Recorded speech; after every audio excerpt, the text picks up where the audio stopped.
Welcome to ECE for You, your one-stop channel to master electronics and communication engineering. Hello friends, तो आज के lecture में हम लोग डिस्कस करेंगे Zener diode as a voltage regulator. Voltage regulator को समझने से पहले हम जेनर डायोड की एक बार कैरेक्टरिस्टिक्स देख लेते हैं कि जेनर डायोड फॉरवर्ड बायस में किस तरह से बिहेव करता है, रिवर्स बायस में और ब्रेकडाउन रीजन में किस तरह से बिहेव करता है। एक बार हम लोग उसकी कैरेक्टरिस्टिक देख लेते हैं और उसके बाद हम लोग वोल्टेज रेगुलेशन की तरफ चलेंगे। ठीक है, तो सबसे पहले तो जेनर डायोड की जो कैरेक्टरिस्टिक होती है उसको हम लोग ड्रॉ कर लेते हैं।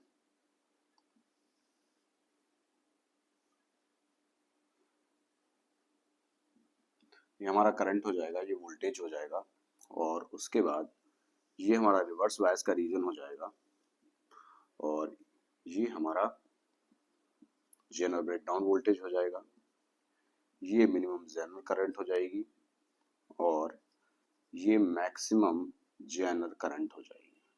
ठीक है, अब ये जो रीजन है ये है फॉरवर्ड बायस रीजन, ये रीजन जो है वो है रिवर्स बायस रीजन और ये रीजन जो है वो ब्रेकडाउन रीजन है। ठीक है, तो देखिए जेनर डायोड बेसिकली क्या होता है। जेनर डायोड का एक बार मैं सिंबल भी ड्रॉ कर देता हूं। जेनर डायोड का ये सिंबल होता है, इधर एनोड होती है और इधर कैथोड होती है। कैथोड नेगेटिव टर्मिनल बोल देते हैं हम उसको और कैथोड को हम लोग पॉजिटिव टर्मिनल बोल देते हैं। तो जेनर डायोड का ये सिंबल होता है। ठीक है, तो जेनर डायोड फॉरवर्ड बायस में कब होगी? फॉरवर्ड बायस करने के लिए सिंपली हमें क्या करना पड़ेगा, हमें एनोड को positive terminal of the battery से जोड़ना पड़ेगा और कैथोड को negative terminal of the battery से।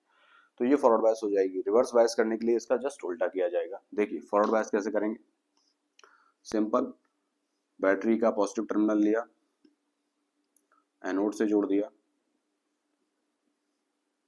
ठीक है, और नेगेटिव टर्मिनल को कैथोड से जोड़ दिया। पॉजिटिव टर्मिनल, ये एनोड, ये कैथोड। ठीक है, ये फॉरवर्ड बायस है। अब रिवर्स बायस की बात करते हैं। तो रिवर्स बायस में जस्ट इसका उल्टा हो जाएगा। देखिए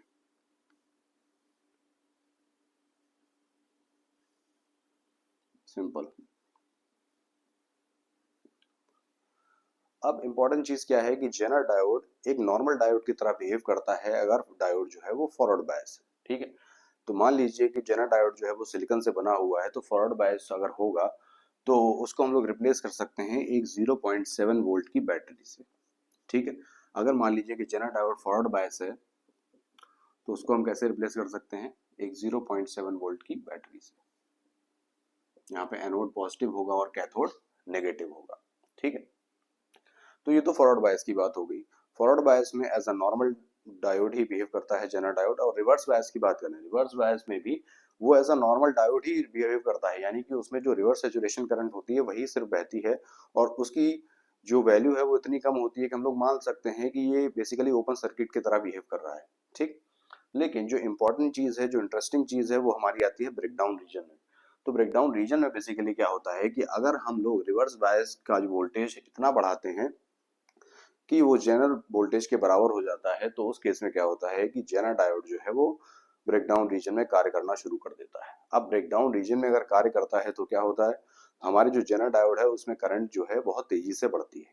ठीक, और चूंकि करंट तेजी से बढ़ रही है, लेकिन साथ ही साथ जो करंट अगर तेजी से बढ़ भी रही है तो लेकिन जेनर के अक्रॉस जो वोल्टेज है वो लगभग कांस्टेंट ही मिलता है हमको। ठीक है, तो इसीलिए जेनर डायोड का यूज किस में किया जाता है, वोल्टेज रेगुलेटर्स में किया जाता है कि जहां पर अगर करंट की वैल्यू फ्लक्चुएट भी हो रही है लेकिन फिर भी अगर हमें कांस्टेंट वोल्टेज चाहिए है तो हम वहां पर जेनर डायोड का यूज कर सकते हैं। ठीक है, तो इसी चीज को हम लोग अभी देखते हैं सर्किट्स में कि किस तरह से इसका यूज किया जाएगा। देखिए एक सिंपल सा मैं सर्किट ड्रॉ करता हूं और जेनर डायोड जो है इसमें एक इंपॉर्टेंट चीज भी है कि जेनर डायोड की एक पार्टिकुलर रेटिंग होती है कि उसमें एक मैक्सिमम करंट बह सकती है जिसको हम लोग आईजेड मैक्स कहते हैं और मिनिमम करंट बह सकती है जिसको हम लोग आईजेड मिन कहते हैं। देखिए आईजेड मैक्स क्या है, आईजेड मिन क्या है, जेनर वोल्टेज क्या है, ये हम लोग देखते हैं। देखिए आईजेड मैक्स वो मैक्सिमम करंट है जो जेनर डायोड में बह सकती है और जेनर डायोड जो है वो बर्नट आउट नहीं हो रहा है। ठीक है, यानी जल नहीं रहा है, ये वो मैक्सिमम करंट है। आईजेड मिन क्या है, ये वो मिनिमम करंट है जितनी करंट हमें जेनर डायोड में चाहिए ही चाहिए अगर उसको रिवर्स बायस में ब्रेकडाउन रीजन में वर्क करना है तो। ठीक है, तो आईजेड मिनिमम तो मिनिमम कंडीशन है उस करंट की कि वो करंट में उतनी चाहिए ही है कि अगर उसको ब्रेकडाउन रीजन में कार्य करना है तो आइजेड मिन के बराबर उसमें करंट बहनी ही चाहिए। और जनरल वोल्टेज क्या है? जनरल वोल्टेज बेसिकली वो वोल्टेज है कि अगर ब्रेकडाउन रीजन में जनरल डायोड कार्य कर रहा है तो उसके अक्रॉस वोल्टेज हमें कितना मिलेगा? जनरल वोल्टेज के बराबर ही मिलेगा। ठीक है, अब देखिए, अगर मैं एक सर्किट ड्रॉ करूं सिंपल सा, मैंने एक वोल्टेज सोर्स लगा दिया है, एक रजिस्टर लगा दिया है, एक मैंने जनरल डायोड बना दी है, ठीक है, और यहाँ पर मैंने एक लोड लगा दिया है। लोड की वैल्यू RL है, ये रजिस्टर सीरीज में है तो RS नाम रख दिया है, ये V है और ये VZ है। ठीक है, अब देखिए इन केस क्या होता है कि मान लीजिए कि V की वैल्यू क्या है। देखिए पहली चीज तो ये है कि positive terminal of the battery किससे कनेक्टेड है? कैथोड से कनेक्टेड है। और negative terminal of the battery किससे कनेक्टेड है? एनोड से कनेक्टेड है। तो जनरल डायोड क्या है? रिवर्स बायस में है। रिवर्स बायस में होगा तो क्या होगा? इसमें करंट की वैल्यू बहुत ही कम होगी। ठीक है, पहली चीज तो ये हो गई। दूसरी चीज की अगर मैं बात करूं कि अगर V की वैल्यू जो है वो VZ से ज्यादा बड़ी होती है, ठीक है, तभी उस केस में हम बोल सकते हैं कि हमारा जेनर डायोड जो है वो ब्रेकडाउन रीजन में है।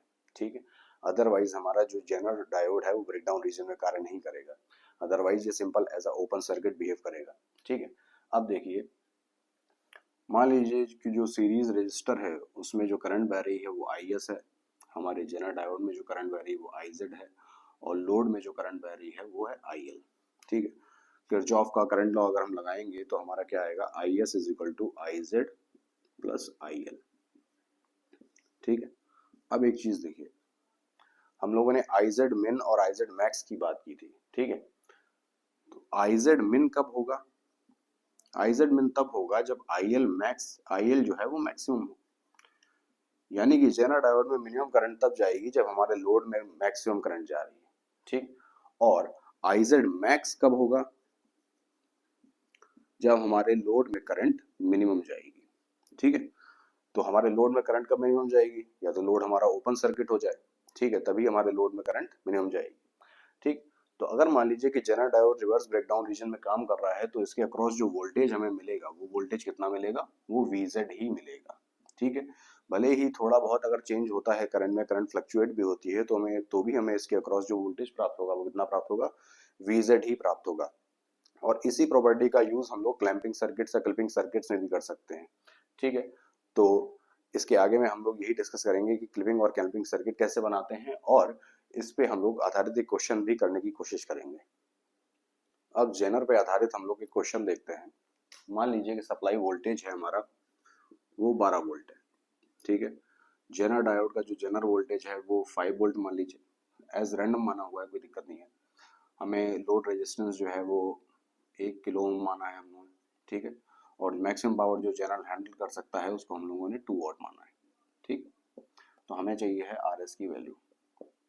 अब देखिए, क्योंकि मैक्सिमम पावर जो चैनल हैंडल कर रहा है वो 2 वॉट है और VZ की वैल्यू हमें पता है कि 5 वोल्ट है। ठीक है, तो हमें IZ मैक्स की अगर वैल्यू चाहिए होगी तो कैसे निकालेंगे हम लोग? तो IZ max into VZ will be equal to the maximum power dissipation. ठीक है, वो है 2 वॉट के बराबर। तो यहाँ से हमारा IZ मैक्स निकल आएगा। IZ मैक्स कितना निकल आएगा मेरा? 2/5। ठीक है, तो 0.4 एम्पियर हमारी मैक्सिमम करंट जो है वो जेनर में इतनी बह सकती है। ठीक है, अब देखिए अगर जेनर में इतनी मैक्सिमम करंट बह सकती है तो मैं सर्किट को ड्रॉ कर लेता हूँ।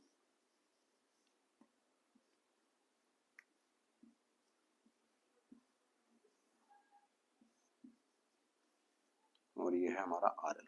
ठीक है, ये है RS और ये है 12 वोल्ट की सप्लाई। ठीक, जो हमारा जनरल वोल्टेज था वो है 5 वोल्ट। ठीक, अब देखिए जो मैक्सिमम करंट हमारी जा रही है वो कितनी जा रही है? हमारी जा रही है 0.54 एम्पियर, तो इसमें जा रही है मैक्सिमम करंट। तो उस केस में क्या होगा कि RL में कितनी करंट जाएगी? क्योंकि RL के अक्रॉस जो वोल्टेज है वो कितना होगा? 5 वोल्ट ही होगा। तो RL के अक्रॉस जो करंट जाएगी वो कितनी जाएगी? 5/1 किलो ओम, यानी 5 मिली एम्पियर। ठीक है, इतनी करंट हमारी लोड रेजिस्टेंस में जाएगी। ठीक है, तो अगर मुझे IS की वैल्यू चाहिए है तो IS की वैल्यू क्या आएगी मेरी? IS की वैल्यू सिंपली मेरी आ जाएगी 0.4 ampere plus 5 milliampere. 5 milliampere को अगर मैं लिखना चाहूंगा तो कुछ इस टाइप से लिखूंगा। यानी IS मेरा यहाँ से इतना आ जाएगा। ठीक है, अब मुझे किसकी वैल्यू चाहिए, अब मुझे RS की वैल्यू चाहिए। तो RS की वैल्यू को मुझे सिंपली कर कैलकुलेट करना है, तो बहुत ही आसान है। इधर 12 वोल्ट की सप्लाई लगी है, यहाँ पर 5 वोल्ट है, तो 12 minus 5 divided by RS will be equal to 0.4 ampere. ठीक है, बस हमारा आंसर आ जाएगा। RS की वैल्यू यहाँ से हम लोग कैलकुलेट कर सकते हैं बहुत ही ईजिली, 7/0. सॉरी, जो हमारा सीरीज रजिस्टर है उसकी वैल्यू को हम लोग इजीली कैलकुलेट कर सकते हैं। अगर इसी का हम दूसरा एग्जांपल जेनर का ही देखना चाहें कि उसको हम क्लिपिंग सर्किट में किस तरह यूज कर सकते हैं, तो वो भी हम लोग एक बार देख लेते हैं। देखिए,